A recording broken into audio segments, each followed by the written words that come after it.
Hello, dear tribe. Welcome to another chapter of Sweets of Consciousness. This time we will explore the theme When I Get Lost, I Find Myself. So maybe just take a few moments, a few breaths to take this title in and start to search inside yourself what this arises, what this starts to move inside of you. And first of all, what does it mean to be lost? Sometimes we can feel lost when we are letting go of old beliefs, of old ways of relationships, of communicating, of creating, of manifesting. And maybe it is not that we are lost, it feels like that, but maybe, just maybe, we are about to take a quantum leap. We are about to change radically.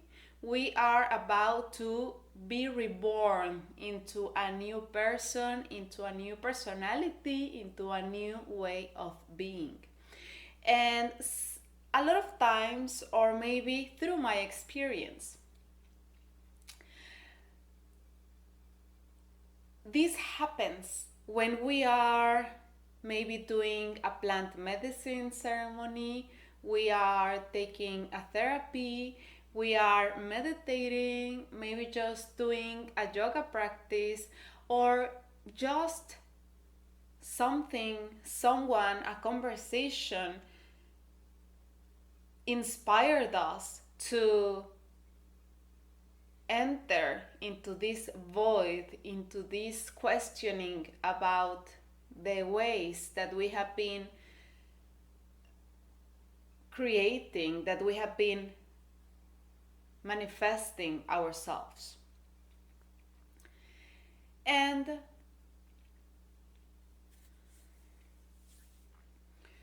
this being lost maybe feels like we are in a void, like there's no longer a road that we can follow, that we are not following the road that our parents followed, or the culture or society, or sometimes feels like even whole humanity, and we are like facing a wild jungle in which there is no way that we can perceive or that we can sense or feel, but we know or we feel that there is a way, that we can open a new possibility, that there is a road there for us, even if at first it doesn't seem like it. And this may inspire confusion, frustration, and many other sensations. And when we experience this frustration, our brain starts to send these messages that we are lost, or that we are crazy, or that we are a failure, or that we don't know where are we going, and that feels kind of stressing maybe, because we have been raised in a way that if we don't know where we are going, it's like that's incorrect, or that is not the way to live.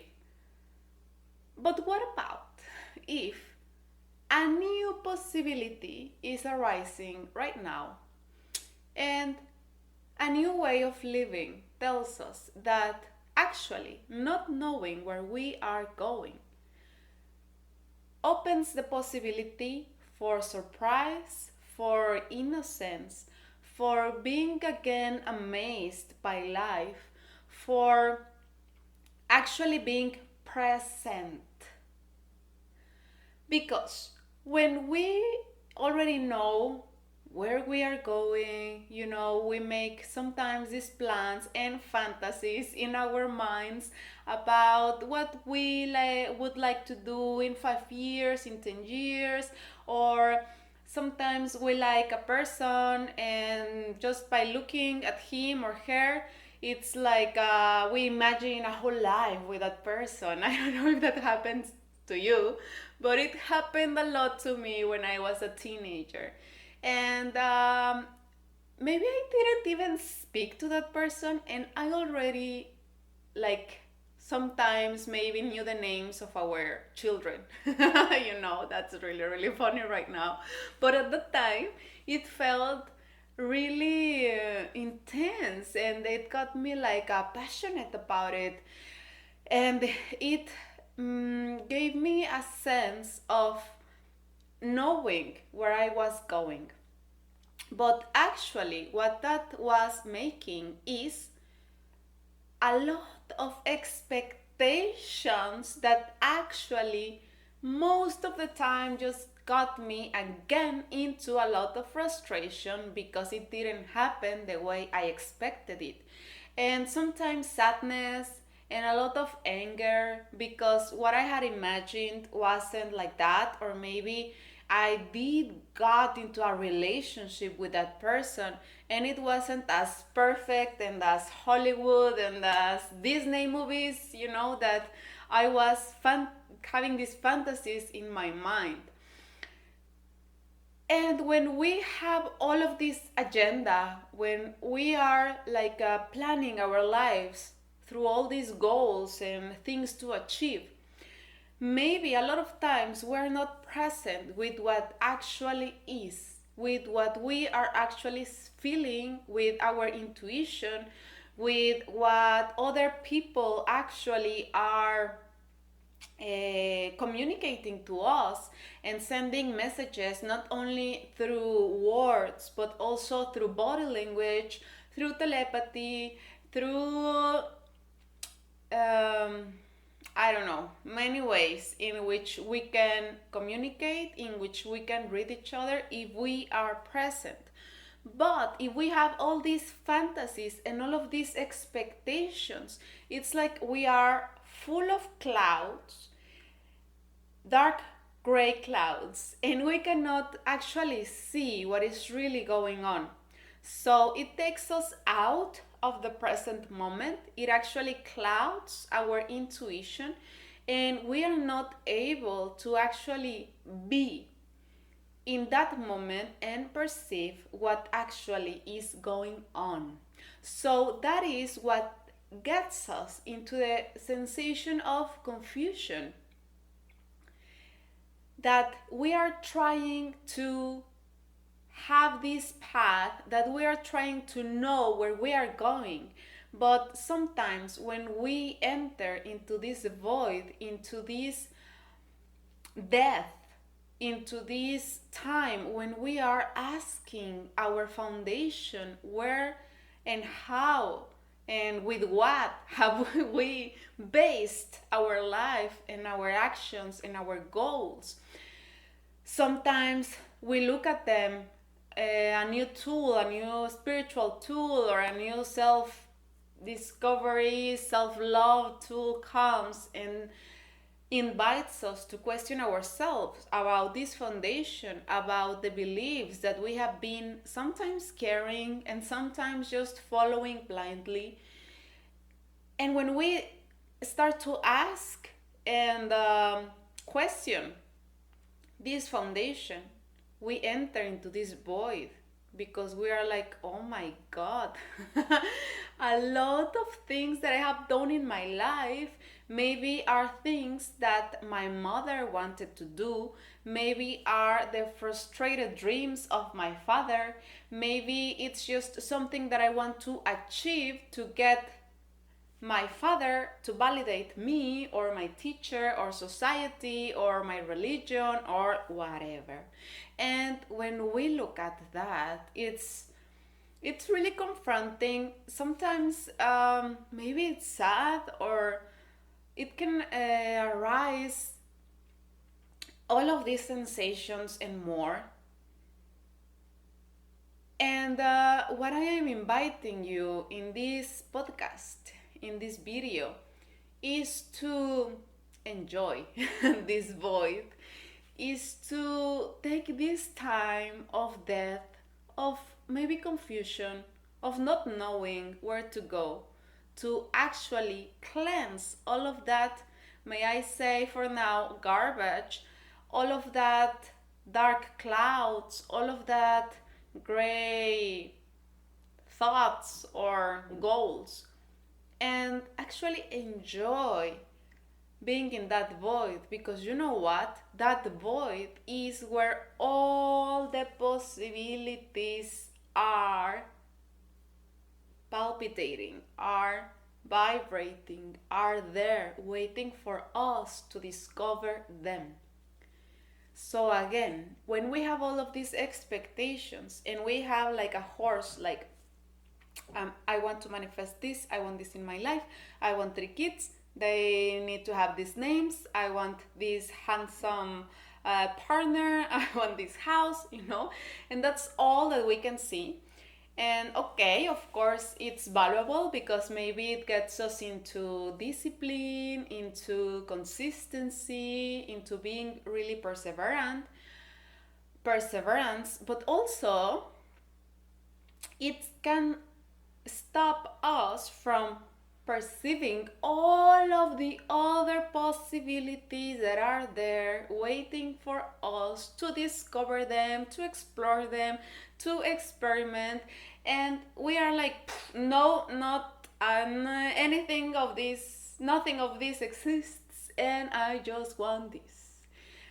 And when we start to discover that there is a lot of other possibilities around, inside, outside, in the world, in the cosmos, in humanity, in nature, maybe like it's a brain explosion, a heart explosion, and it's like, oh my god, now I don't know what to choose, now I don't know what I want, now I don't know what is correct, I don't know what is incorrect, I don't know what is a virtue, I don't know what is a sin. And this is beautiful. Of course, I'm saying this is beautiful right now after I passed a lot of these void moments. And when I was in there, it was really difficult sometimes. And I felt, I remember myself just like having really dark thoughts about not wanting to be in this body, in this life, like losing all sense of being alive. And other times I got into just really dark depression and melancholy and anger. And if you are there right now, I really want you to sense this hug from me. I know how that feels, and I've been there. And I also want you to know that please cherish this moment, although it feels like you don't know what is going to happen next. You don't know if you are going to get out of there. You can get out of there, and like a new baby, like reborn. You can be reborn from that void in a sense that you, instead of like, okay, I'm going to go out of this void with these new goals and with this new list of things I want to achieve and la la la la la la, the mind loves that. And yes, it's okay, mind, we love that you do that. Of course, all the structure and all the order that you can give us. And also remember that not knowing and being present allows us to be like a child, to have those eyes of innocence and really go out of this void like we are seeing the world for the first time, like we are communicating with our partner for the first time. And this is amazing. imagine that sometimes when we are adults, we think like there is nothing new. Maybe sometimes even we go into apathy or something like that. And then we have this possibility to die to all of these limits and beliefs that we have had. And we have an opportunity to cleanse our vision and to get inspired again, maybe just by looking at a flower, maybe just by looking at the cycles of nature, just by looking at a full moon or a endless sky with endless stars. And for me, that was only possible when I got into this void, when I got into this moment where I expanded so much my consciousness. And of course, it was with plant medicine. I'm not saying it's the only way. For me, it's the way, you know? And I just, I got out of school. I got into like kind of an ascetic path. I left all my things. I left my apartment. I just was with my dog, with my little dog and a backpack. And I went to live into nature, into a ceremonial community. And I felt really lost. Like I didn't even relate to my name, to my family, and to this new community, of course, because I didn't know where was my center. I didn't know what I was, what I wanted to do, what I was there for. I was just like following my intuition. I was just like following my heart. And I remember it's one of the darkest place in my mind and heart I have been. And also, it was one of the most powerful quantum leaps I have been able to do. That changed my whole life. And because of that moment, I am not working in an office like 8 hours in a row or something like that. And not that this is bad, of course. If you like that, that's totally okay and valuable. I personally cannot be in that path, and I was going in that path. And I was getting really I was felt like I was dying. Like my art, my creativity, my dance was dying. I didn't feel inspired or motivated at all. Actually, planning this podcast, I was remembering that time when I just were on the weekends like eating junk food and being really, really depressed, not seeing any other possibility, just like the only possibility was to follow that path, and that path didn't inspire me at all. And thanks to a really beautiful dance teacher that made me or like motivated me to believe in me and my dance, um, I was able to do this quantum leap. And I remember that it was, of course, not at all easy to make that choice. I was planning to leave my professional career, which my dad was helping me to be in, and was his dream that I was in there.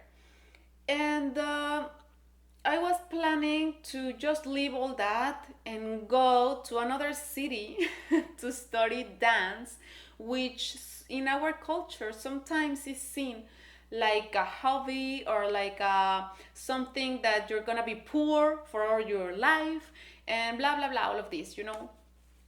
Beliefs. I'm not even gonna mention them because they have no longer power over me. And when I made that choice, it was the first time that I remember that I cried of happiness. I don't know if you have felt that. If you have felt that, please share in comments. or send me a message or something. I want to know about it. Because even that happened more than 10 years ago, and I don't remember a lot of times that I have cried of happiness. Of course, there every time can be more and more, but that was like a cry of my soul. It was so genuine. It was like the first time that I really connected to my heart and what I was really here for, what I was really incarnated in a body. And it was the first time that I felt inspired and motivated again. And I didn't have like dance school for sure, you know. I didn't have anything for sure. What I had for sure was my professional career and my dad helping me to be in there. And this other path didn't, it was so uncertain. It was full of um, mystery. But when I saw and I felt and I sensed myself crying of happiness, it was just like such a certainty, such a powerful yes of all my being. Like, come on, do that. All my being, all my cells, all my organs, all my bones, like supporting me to do that. I just remember and it feels amazing again. And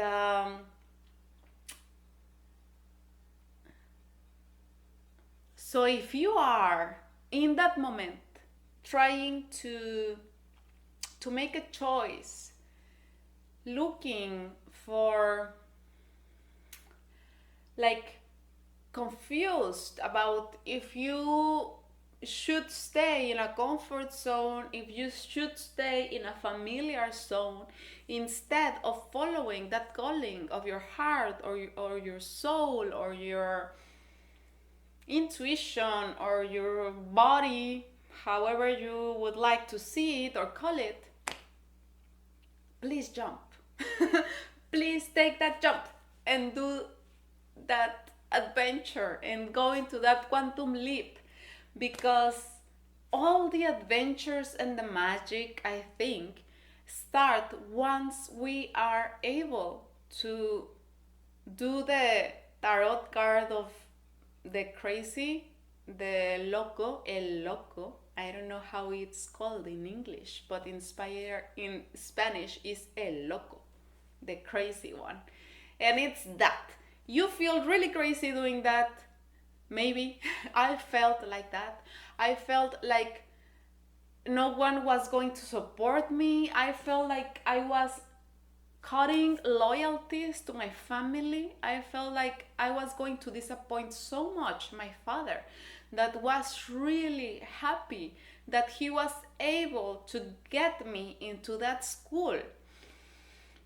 A lot of things that really were like dying and yeah, difficult at that time. And well, right now, like 15 years from that, I really, really like go to that time in my mind, in my heart, and really hug myself and just tell myself, like, thank you so much for doing that. Thank you so much for believing in yourself instead of everyone else, instead of your parents, instead of culture or whatever you thought society will judge you for or not, whatever, and just believing in you. Oh, thank you so much, because right now I'm in my path. At least I think so for now. That can change tomorrow, but right now I feel like I am doing what I love. I am sharing what my heart likes to do. And you know, 15 years ago, I didn't imagine I was going to be here. I didn't imagine Intua was going to exist. Mundala, my partner, this family, it was like nowhere in my vision. All of this that I have created and we have co created, and I can only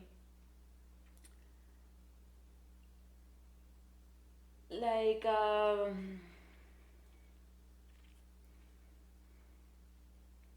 recognize that all of this happened because I started to be more and more present with life, with my body, with my heart. Cacao, thank you for this always, for connecting me to my heart. And yeah, okay. Okay, another thing that another sensation that we may feel when we are in this void or when we feel lost is like there is no floor. Like all the structure that we have been supporting ourselves in, there is no more. No longer do we have that sense of comfort and security. And I love this because I've heard this from this beautiful podcast teacher soul called Lindsay Mack. She has a beautiful podcast called Tarot for the Wild Soul. Please check it out. And in one of those, she talks about learning how to walk in the void, that we were like feeling maybe a sensation of humanity at that moment. I think it was like an eclipse season or something like that, and we were maybe feeling like someone pulled the rug underneath our feet, and we had no longer floor to walk in. And her invitation was to actually be in comfort with that, to not search for another floor, to not search for another structure, to actually walk in that void. And adding up to that, my invitation is to learn, like, if there is no floor to walk in, one possibility, yes, is to walk in the void. Other possibility maybe is to learn to float. Another one maybe is to learn to fly and maybe learn to dance in the void and lose the sense of what is down and up and the sides. I don't know if you have danced in water before. I absolutely love that. It's one of my favorite things in the world. And when you are dancing in the water, you lose this sense of where is up, where is down, where is, you're just like, whoa, in the cosmos. And I love this sensation and this invitation because learning to be comfortable in this lack of structure, welcoming chaos, can really invite us to let go of expectations, to let go of self deceiving us with all of these fantasies that our mind creates, and actually just again be present with our breath, be present with our heartbeat. And I love this because this is a message that I got from Cacao in one of our many ceremonies in which I hope that I get to know you sometime, maybe here in Mexico or in another part of the planet. And when I was having this intention and this communion with Cacao, I got this message, which I think that a lot of you may have gotten already. That when we feel lost, we can find ourselves in our heartbeat. And it may sound cliche, but really, really, like, feeling and sensing it, it's really wise, because our heartbeat, it's the possibility of being alive. As long as we have a heartbeat, all the possibilities are there. As long as we have a life, all the possibilities are there. As long as we have a breath, And because coming again to the start of this podcast, it was like maybe we feel lost when we lose all these beliefs, when we like question what we have been making the foundation of our lives, of our manifestations. If all of that starts to go away, or we don't feel comfort like in that anymore, or we find out this is actually kind of toxic, or this is repressing our expression, our authentic expression, in that moment, finding ourselves in this center, in this heartbeat, it's like, okay, I don't know where I'm going. I don't know what I am. Maybe I don't even relate to my name, to my family, to my body, because, oh my God, that also happens. But I have a heartbeat. And that's it, that's the greatest gift sometimes, that we can recognize that we have a heartbeat, that we are incarnated, that we have a body. So that's everything. And from that, what can I create? What do I want to be today? And it's not that I need to find again a new floor, a new structure, a new label, a new belief, a new whatever. What about if we learn to float or to fly or to dance in this void? And this means, what about if we don't search for other labels, for other beliefs, for other structures in which to box ourselves in again? Because sometimes, and that is like, I think it happens a lot, maybe, you tell me, please, that we have this transformational process, and then we enter maybe a spiritual path, but then we fall in the same thing, like, okay, now I'm conscious and I'm spiritual, so I'm a Reiki master. And then a label again, an etiquette again, archetype again, and we close ourselves again, maybe in a label that we resonate more with, or that we like more. But again, it's closing ourselves, because what happens, and it happened to me, when I see myself as a Reiki master, I remember that I had this archetype, like, okay, so a Reiki master, like my master, maybe always seems like he dresses in white, like he talks really slow and patiently, and maybe like this solemn face, tranquil face, calm face, gesture, and many things that I started to see in him. And when I put that label of Reiki master, a lot of that happened unconsciously, that I was trying to be that, I was trying to follow that, and it was really toxic, and it was really repressing my authentic expression, because yes, I am a Reiki master, but I am also a dancer, a contemporary dancer, and I like like melting in the floor and dancing with the trees and with the mud and with the water, and like being in a trance and like feeling like a jaguar and like getting really wild. And this didn't at all connected to this archetype of Reiki master that I made myself in my mind.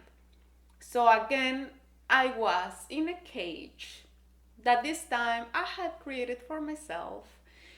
And again, I had to go into this process of losing myself, kind of, or like these things that I thought I was.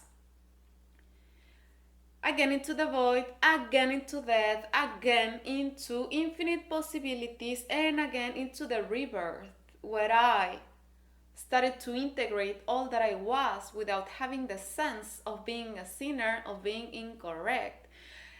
And wow, I think This can be difficult sometimes for humanity because we have been so domesticated and so trained, like so ingrained in our DNA, that there is something that is correct and there is something that is incorrect. That there is something that is a virtue and there is something that is a sin.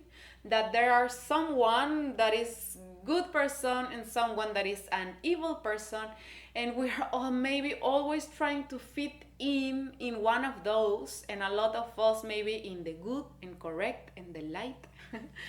But in my experience, when we tend to do that, again, we are like castrating a lot of us, because I don't see ourselves like light and dark.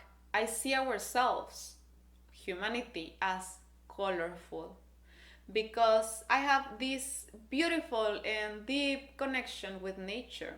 Is what she is teaching me. Colors. It's not like, oh my god, this tree is evil because it has thorns, and this tree is good and correct because it only grows straight. It's impossible. Nature is all about chaos, it's all about art, it's all about colors, it's all about expression, raw, wild. They are eating each other, they are dying and being born again, and wow.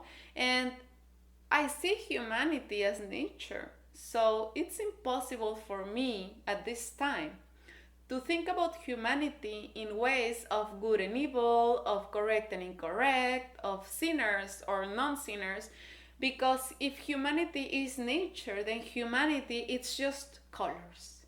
It's just different trees, different flowers, different, and diversity.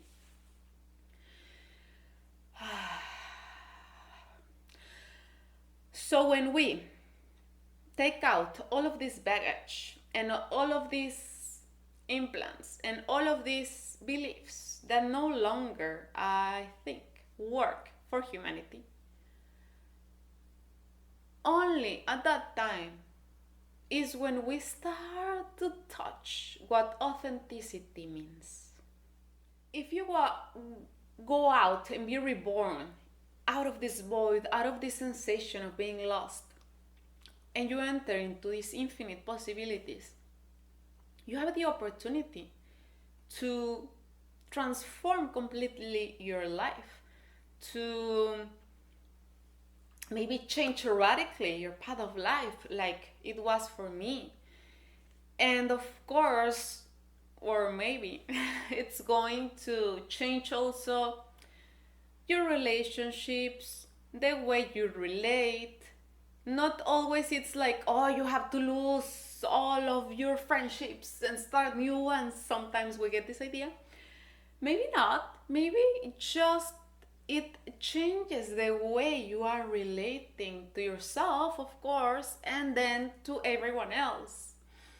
Maybe you stay in your job, but you see it differently, you perceive it differently, you go to your job from a different perspective, from a different mood.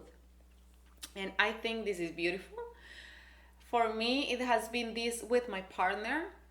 We have already been together 10 years at this time, and we have had a lot of these processes of death, in which a lot of them arrive to this point like, no, I think we are going to split up. I think this is dying. I think this relationship no longer works. And we go into all of this process, and at some point, I don't know if it's this cheesy thing about love and, finding ourselves in the heart, maybe because we drink a lot of cacao and share a lot of cacao ceremonies, so maybe yes. But we have found that every time that we go into this death, into this void, into this losing our relationship, we are reborn in a new way of relating, in a new way of communicating, in a new way of contacting our bodies, our minds, our hearts. And it has been for me amazing because I will tended, I don't know if that word exists in English, but I used to just run away from relationships when they got difficult, and or maybe my partner at that time was the one who ran away. But this partner, Mundala, is different. He's very perseverant. He likes to stick with it. And for me, it has been life and heart changing because I didn't know it was possible to have a new relationship a lot of times with the same person. And this relationship has taught me that we have been reborn into new personalities together. We have been reborn into a family together.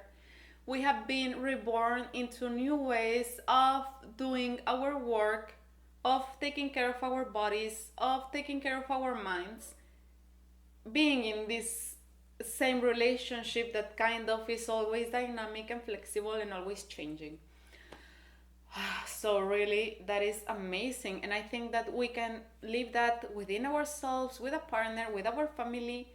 Sometimes we don't, it's like, no, okay, so I'm a new person now, I'm not gonna talk to my mother and my father. And no, of course sometimes it can be that way, and I think everything is valid. I There's no correct or incorrect. Remember, I'm just talking through my experience and through my words, but if your experience is totally different, I think that's really valid. And in my experience, I felt like that at some point, and I realized that I didn't need to stop talking to my parents. I just needed to perceive them differently and to start communicating in a different way. And this void and this way of finding ourselves in a space where there is a lot of possibilities and sometimes we don't know which one to choose. For me, the invitation is to choose in a playful mood. To choose not in this serious and sometimes rigid way that I need to choose the correct choice. Oh my god, that's so heavy. It's just like, okay, this choice looks fun.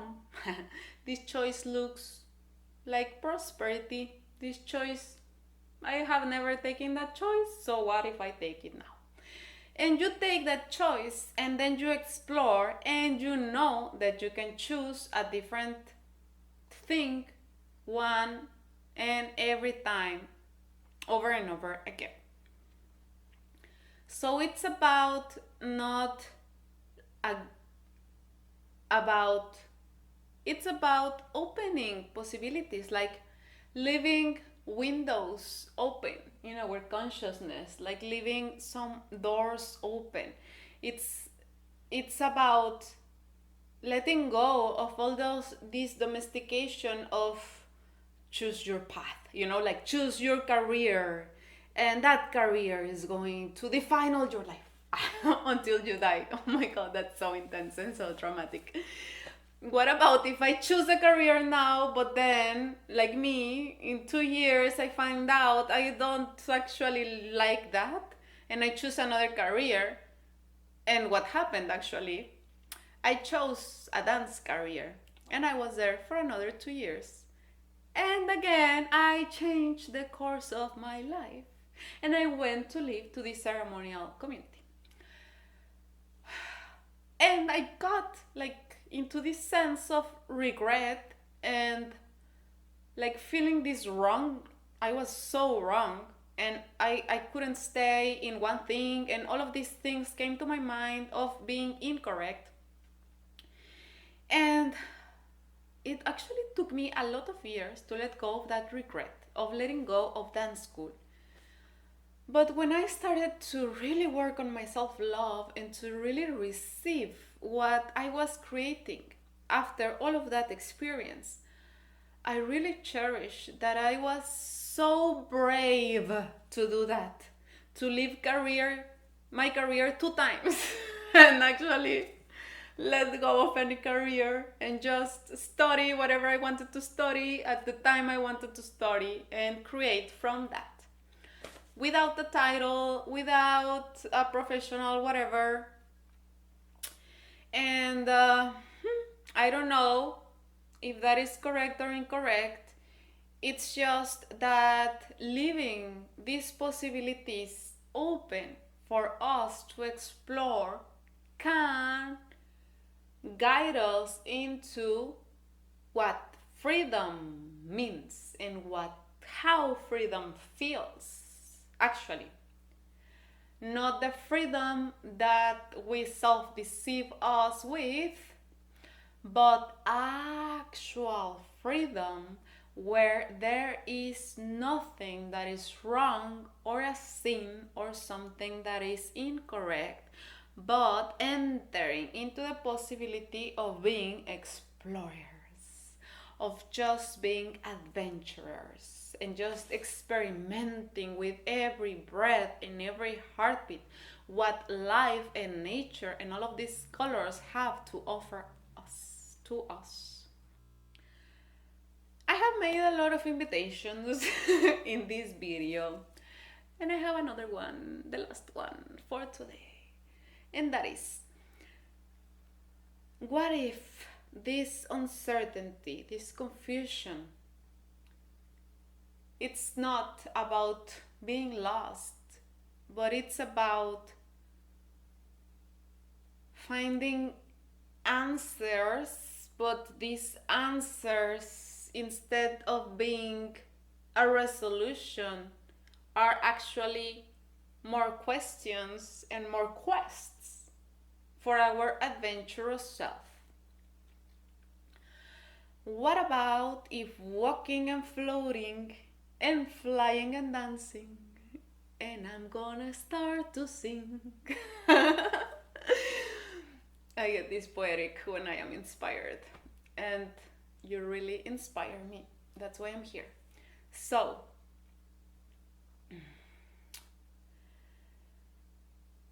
what if we learn? What if we receive the uncertainty of life? The not knowing where we are going to be tomorrow, what are we going to be, the labels we are going to keep or lose or have or achieve. And what if that floor is uncertainty and receiving the mystery of life? You know that I love to call God or divinity the great mystery, like some of our dearest tribes, ancient tribes, which, like Lakota, called the great mystery, divinity. I love that. Don't you love that? Because it's not like a definition. When I feel the word God, immediately my mind tries to make like a face or like kind of human thing. When I say divinity, I always think of the sun and a light and delicious. I love that also. But when I call it the great mystery, it's just like,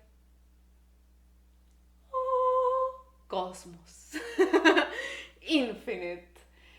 And I love that because I think that's the most real thing, to call all of this a mystery. And if we learn to enjoy this mystery, oh my God, goddess and divinity, what can happen? What possibilities can we explore and adventure ourselves into?